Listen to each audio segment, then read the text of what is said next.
Deputy CM Pawan Kalyan హనుమకొండలో తన వీరాభిమాని అయిన నిరంజన్ ఇంటికి స్వయంగా వెళ్లి అతన్ని కలిశారు. దాదాపు 40 నిమిషాల పాటు ఆ ఇంట్లో స్పెండ్ చేశారు. ఆ పిల్లోడితోటి మాట్లాడారు, వారి పేరెంట్స్ తోటి మాట్లాడారు. ఇక్కడ నిరంజన్ ఒక అరుదైన జన్యుపరమైన సమస్యతోటి బాధపడుతున్నారు. దీనికి ఎటువంటి ట్రీట్మెంట్ కూడా లేదు.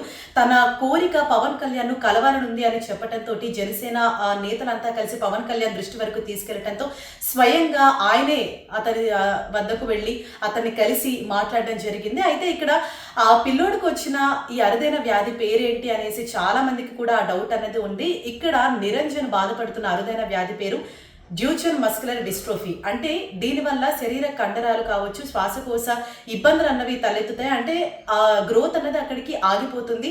కాబట్టి అతని వయసు 17 ఏళ్ళైనప్పటికీ అతను చూడడానికి ఒక 6-7 ఇయర్స్ పిల్లోడ్ లాగానే కనిపిస్తాడు. అంటే ఆ బాడీ గ్రోత్ అక్కడికి ఆగిపోయింది, ఇంకెప్పటికీ కూడా పెరగదు, ఎప్పటికీ అతను చిన్న పిల్లోడ్ లాగానే ఉండిపోతాడు. దీనికి ఎటువంటి ట్రీట్మెంట్ కూడా లేదు.